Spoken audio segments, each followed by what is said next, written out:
Hello बच्चों, welcome to my channel. तो ये welcome to education Guru channel. तो in this channel we discuss gossip, social science and social science and maths. Max. So let's start. So where we were reading the contribution to the art of of which of which dynasty? Karakota Empire. Karakota Empire was the biggest empire at that time. Like these people, this kingdom have been expanded their empire till the Arab Arab states, like Arab countries too. So let us discuss about the contribution to the art of Karkota dynasty. तो बच्चों चलो हम इसको start करते हैं। Contribution to the art during their span of 230 years. Like they ruled almost 300 years, but during their span of 230 years, from 625 BCE to 885 855 years, I guess so. Karkota kingdom had their influence in the Himalayan and Mid Asia. They are having their influence till Himalayas and the Mid Asia. Bay of Bengal to the east, Vidyanchala to the south, Caspian Sea to the west. They are having their influence from Himalaya, in the Himalayas and in the Mid Asia. और Bay of Bengal on the west से लेकर Vindhyachal to south तक भी था उनका। और जो waste में है कैप्सियन सी उधर तक भी था। और टाइबेट ऑन द नॉर्थ जो कि चाइना की तरफ है। वी वेयर द बॉर्डर्स, ये सब कुछ इनके बॉर्डर्स थे। तो सोच सकते हो उनकी एम्पायर कहाँ तक गई होंगी, कितनी बड़ी है उनकी का एम्पायर। तो let us go for the next thing, that is Shiva's Buddhist and Sanatana dharmiyas had equal respect in the kingdom. Lalitapeda himself built stupas. He also Marthada Surya temple. He also built Marthada Surya temple. It was built in such a manner as floating magnificent lake. Like this temple, Marthada Surya temple was like built in such a manner that was floating magnificent in the lake. It was like floating on the lake. I will show you the picture of it. देखे बच्चों, ये सा था वो। देखे ये जगह मार्थार sun temple कहते हैं, कश्मीर में, डिस्ट्रॉयड बाय सुल्तान सिकंदर शाह मीरी इन 1401। देखिए ये बहुत फ्लोट कर रहा था लेक में, मतलब ऐसा बनाया गया था कि चारों तरफ पानी हो, लेक के अंदर बनाया गया था ये टेम्पल। और अब ये टेम्पल के अंदर, मतलब टेम्पल लेक में नहीं डूबी हुई है। और इट वॉज, आप देख भी सकते हैं, इन 760 AD और now.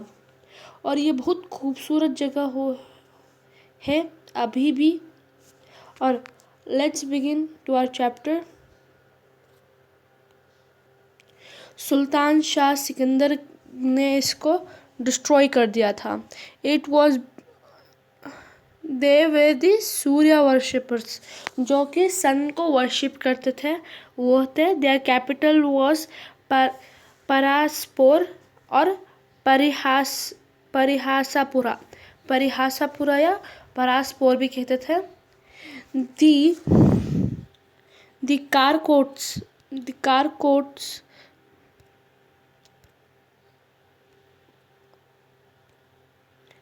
कारकोट्स The Karkots was considered that the age of Siddhanta, Shaivastra was written by Vasugupta, great philosopher and poet. ये कहते हैं कि the age of Shiva Siddhanta, the age of Karkotas was considered the age of Shiva Siddhanta. और जो शिवास्त्र है ना was written by Vasugupta, great philosopher and poet Abhinavagupta belong to this period. Trika and Kaula traditions developed during this period. Trika और काउला traditions जो थे यही time पे develop हुए थे. और the golden era in the history of the Kashmir, Kalhana was the court poet of Lalitaditya. आप लोगों ने कल्हाना को तो बहुत पढ़ा होगा, मतलब कल्हाना ने राजतरंगिनी लिखा था. जो कल्हाना थे, जो राइटर, वो भी इनके ही कोर्ट में थे, कोर्ट पोएट ऑफ ललितादित्य. तो इनके इसमें डाउनफॉल कैसा आया, उतना अच्छी किंगडम का डाउनफॉल कैसा आया, तो चलो पढ़ते हैं इनका downfall. King after Lalitaditya were not powerful. Kuvalya the son of Lalitaditya, having dejected towards life, left his palace in the search of peace and attended moksha, says Rajatarangini. ये जो राजतरंगिनी जो कि कल्हाना ने लिखा था, उन्होंने क्या लिखा था कि ललितादित्य के जो बेटे थे कुवल्यपीदा, उन्होंने वो भी बहुत उनके लाइफ से बहुत परेशान हो गए थे, तो उन्होंने पीस ढूंढने के लिए गए थे और वो किंगडम वही छोड़ के गए थे. Vajraditya was neither clever nor brave to fight enemies from Sindh. जो सिंध से है ना, वो लोग नहीं लड़ सकते. कौन नहीं लड़ सकते थे? वज्रादित्य उतने पावरफुल नहीं थे. पृथ्व्यापीदा, जयापीदा, संग्रामपीदा were weak. The dynasty met its downfall. तो इतना हमने आर्ट्स एंड कॉन्स्ट्रीब्यूशंस तो पढ़ लिया है. अब हम पढ़ेंगे अफ़गान इन्वेंशंस. तो अफ़गान से ही मोहम्मद गजनी आए थे. इन्होंने ही अफ़गान इन्वेडर्स थे ये. Alaptigin, the Turkish slaves established Alaptigin एक तुर्किश स्लेव थे, established the independent kingdom at Ghazni. ये महमूद गजनी क्यों कहते हैं? बिकॉज वो गजनी से आए हुए थे. Alaptigin वो जाके एक तुर्किश स्लेव थे और उन्होंने एक उधर से इंडिपेंडेंट ले ली, वो किंगडम से छुटकारा लेके ये बाहर आके एट गजनी वो मोहम्मद गजनी बने, एक Mahmud Ghazni. Invaded India 17 times and looted a lot of wealth. Mohammad Ghazni जो थे वो 17 बार इंडिया को इन्वेड करे थे और इंडिया की पूरी वेल्थ उन्होंने लूट के अपने इधर जाके. He defeated Multan king Raja Jayapala, Bhimapala and Chandela king Raja Tirolachanapala. He attacked Nagarakote, Taneshwar, Gwalior and Ujjain cities. इन्होंने इतने ज़्यादा सिटीज़ और इतने ज़्यादा किंग्स को डिफीट किया था कि अपना राज्य खोलने के लिए इंडिया में. और Mohammad Ghazni attacked the famous Somnath temple of Gujarat with a huge army and plundered the great wealth therein after destroying the Shivalinga. इन्होंने एक फेमस सोमनाथ टेम्पल जो कि गुजरात में बनी हुई थी, इन्होंने उसको भी डिस्ट्रॉय किया और उन्होंने उधर से भी बहुत ज़्यादा वेल्थ लेके गए। Mohammad गजनी's invention of India led the subsequent invention by Turks। मतलब इधर से ही ये subsequently जो बारे बार आने लगे इनके इन्वेट के बाद ही। Mohammad Ghazni encouraged poets, scholars and the fine arts। A scholar in his court, Al-Biruni, wrote the famous Tariq-ul-Hind। Indians' lifestyle and knowledge have been discussed in this work। अब पढ़ते हैं, हमने मोहम्मद गजनी के बारे में पढ़ लिया, अब हम पढ़ते हैं मोहम्मद गौरी के बारे में। इट्स महमूद गजनी जो कि अलप्तिकीन थे और अलप्तिकीन को कहते हैं एक तुर्किश स्लीफ। और पढ़ते हैं हम मोहम्मद गौरी के बारे में। अब मोहम्मद गौरी ने 1149 से 1206 तक रूल किया था। Mohammad Ghazni failed to establish Turkish rule in India। Muhammad Ghauri continued efforts ambitious of expanding his kingdom। He was very ambitious compared Mohammad Ghazni जो थे वो जाके फेल हो गए थे कि अपना टर्किश रूलेंस इधर चलाना। तो जो it's not Mohammad, it's Mahmud Ghazni. अब जो मोहम्मद गौरी जो थे वो अपने कंटिन्यूस एफर्ट चला रहे थे और वो बहुत एम्बिशियस थे। Mohammad Ghori started his inventions through Multan in India. Multan एक जगह है, उधर से इन्होंने स्टार्ट किया था। After conquering the provinces of Multan, he invaded Anilwada of Gujarat। He failed in this efforts। इन्होंने जब मुल्तान को पूरा का पूरा कॉन्क्वेयर कर लिया था तभी he invaded Anilwada of Gujarat और he failed in his effort। वो नहीं कर पाए, उन्होंने पूरे एफर्ट्स उनके फेल हो गए। underrated he invaded Peshawar part of Punjab। इन्होंने पिशावर को भी ये कर लिया। अब आपको पिशावर इधर नहीं मिलेगा इंडिया में, it is in Pakistan now Peshawar. और पार्ट ऑफ पंजाब, वो भी पंजाब का पार्ट है। after the wresting Lahore from Khusro Malik. इन्होंने खुसरो मलिक इन्होंने खुसरो मलिक को भी हरा के लाहौर में he became very powerful in Punjab। Peshawar became his military headquarters। He tried to invade adjacent areas of Delhi and Ajmer।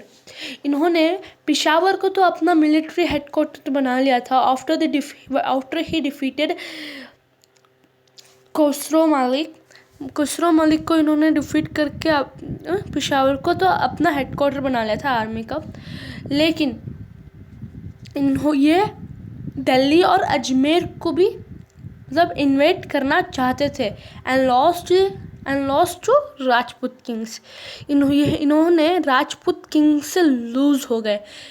हाँ, इन्होंने पहली जो बैटल तिरान की थी, मैंने बोला था आपको, पृथ्वीराज चौहान से ये हार चुके थे। इसके ऊपर एक मूवी भी बेस्ड है, आप जाके वो मूवी देखें। उसमें मोहम्मद गौरी का भी कैरेक्टर प्ले किया हुआ है और पृथ्वीराज चौहान का भी एकदम वो पूरी एक बैटल दिखाई गई है उसमें। और आप उसको मूवी को देखकर समझ सकते हो आसानी से विद द वर्चुअल इफेक्ट्स। तो Prithviraj Chauhan is the first battle of Tiran। In the second battle of Tiran, he defeated Prithviraj Chauhan। The commander of Gauri, Kutubuddin Aibak, took took control of Delhi and defeated many Rajput kings in the Ganga plains and expanded Ghori's kingdom. अब कुतुबुद्दीन ऐबक को कौन नहीं जानता, उन्होंने ही कुतुब मीनार बनाया है और he was the Delhi सल्तनत, वन ऑफ द दिल्ली सल्तनत के किंग थे ये कुतुबुद्दीन ऐबक। और जो मोहम्मद गौरी जो थे वो पहली बैटल ऑफ तिरान में हार चुके थे, लेकिन सेकेंड बैटल ऑफ तिरान में वो जीत गए थे और उनके ही कमांडर कुतुबुद्दीन ऐबक ने कंट्रोल संभाला था of and defeated many Rajput kings in the plain of Ganga. Ganga के ज़मीन पर, गंगा की भूमि पर उन्होंने कितने की राजपूत किंग्स को डिफीट किया था and expanded the Ghoris kingdom. In this manner Turkish began to rule in the north India. तुर्की ज़्यादातर नॉर्थ में ही रूल किए हुए थे, साउथ में दे couldn't rule so much because they was the rulers of Chola kingdom. Chola were very powerful at that time and no kings or no Rajputs could rule in south because उतने अच्छे kingdom और उतनी अच्छी powerful थी उनके पास, चोलास के पास। तो जो तुर्क्स थे वो पूरे नॉर्थ में रूल करना स्टार्ट कर दिया थे। Mohammad Ghori appointed his trust his servant Qutbuddin Aibak to look after his administration in the India. Lack of unity among the Rajput leaders in the India led to expansion of Gauri's kingdom. जो गौरी अब बोलूँगी कि ये टुर्क्स हमारे इधर क्यों rule कर पाए, क्यों रूल कर सके, क्यों नहीं रोका, राजपूत इतनी स्ट्रॉन्ग थी तो राजपूत ही इनके साथ, एक लोग गौरी के साथ थे, दूसरे लोग उनके अगेंस्ट थे।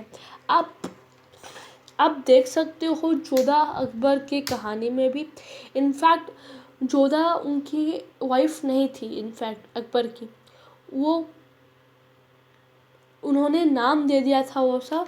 In the many reports that say that Jodha was not Akbar's wife,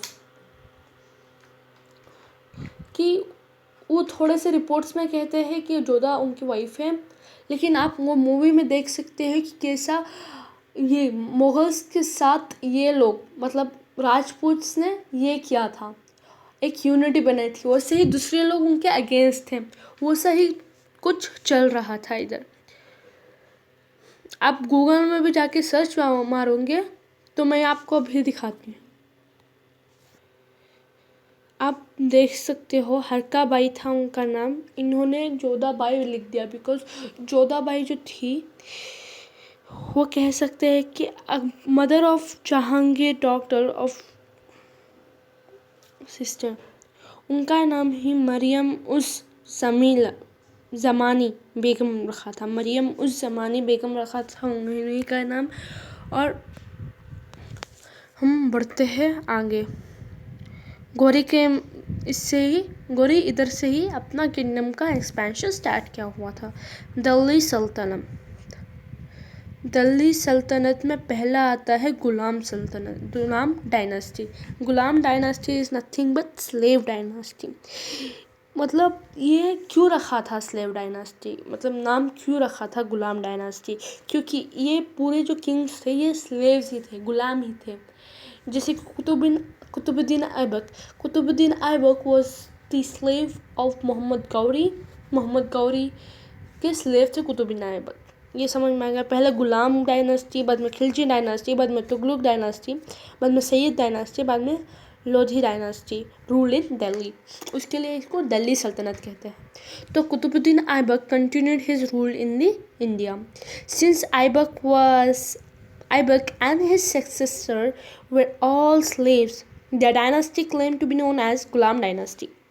तो उनके पूरे जो किंग्स थे वो किसी ना किसी के स्लेव ही थे किंग बनने से पहले। तो कुतुबुद्दीन ऐबक कौन कौन यह जानता है, तुम मुझे बताओ कमेंट्स में। इसका नाम आप जानते ही होंगे, कुतुबुद्दीन ऐबक ने ही इसको बना था, कुतुब मीनार को। और ये कहाँ पर है, ये दिल्ली में लोकेटेड है। और इन्होंने अभी और एक मॉस्क बनाई थी, एक मस्जिद, वह भी पहली मस्जिद थी इंडिया की, पहली mosque of India, first mosque of India was built by Qutbuddin Aibak during his rule. Qutbuddin Aibak laid a solid foundation for the Delhi Sultanate rule in India. इन्होंने ही पहला मतलब बहुत अच्छा खड़ा करके दे दिया था दिल्ली सल्तनत बनाने के लिए. मतलब Qutbuddin, who belonged to Turkish dynasty of Afghanistan, was sold to Khilji of Khaji of Nashpur by his guardians. जो कुतुबुद्दीन थे वो एक टर्किश डायनास्टी से बिलोंग करते थे जो कि अफगानिस्तान में थी. हाँ, जो कि अफगानिस्तान में थी और वो सोल्ड हो गई थी खाजी को जो कि निशापुर में थी by his guardian. In addition to Persian and Arabic language education, Aibak had been trading in archery, horses training, had the training in archery, horse riding and warfare. इन्होंने आइबक ने ट्रेनिंग आर्चरी में की थी, तीरबाजी में और घोड़े चलाने में और एक युद्ध लड़ने के लिए. The government of Ghazni, Muhammad Ghauri, bought him as a slave. ये एक गवर्नर थे महमूद गजनी के और Mohammad Ghori brought him as a slave. Mohammad Ghori के ये थे slave थे. Aibak during his stay at Ghazni attacked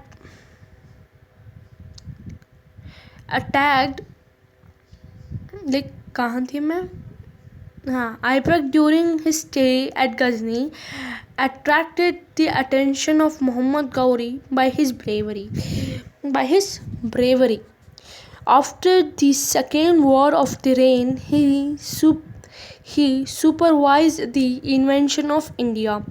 Mohammad Ghori इनके ब्रेवरी से बहुत ये हो गए थे, मतलब बहुत अट्रैक्ट हो गए थे, बहुत अच्छा दिखा उनको इनकी ब्रेवरी. बाद में ट्रेन की सेकेंड वॉर जो थी उसमें भी इन्होंने बहुत सुप्रीम थे कह सकते हैं ये वो वॉर में, और इन्होंने ही इंडियन इन्वेंशंस को आगे बढ़ाया. बाद में during the period of Mohammad Ghori Aibak became his successor in the North India. Supreme बन गए थे, वो सक्सेसर बन गए थे.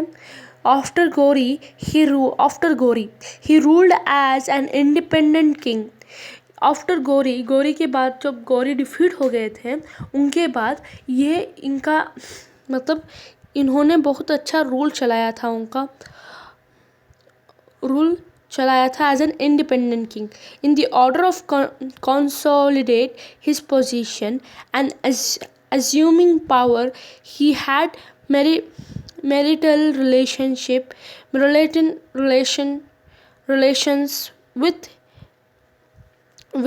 किसके साथ था ये? Iltutmish and Nasiruddin कबाचा.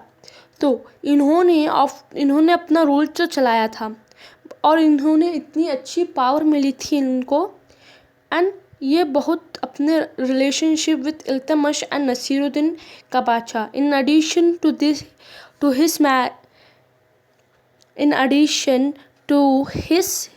this, he married the daughter of Tajuddin Yaldoj, while Nasiruddin and Tajuddin were Muhammad Ghauri's slaves. इन्होंने मैरी किया था जिससे इनकी वाइफ थी, वो जाके उनके जो पिता थे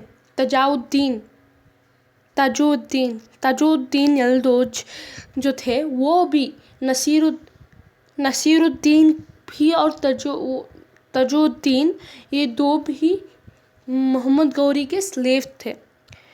तो Iltutmish and Aibak Iltutmish and was Aibak slaves.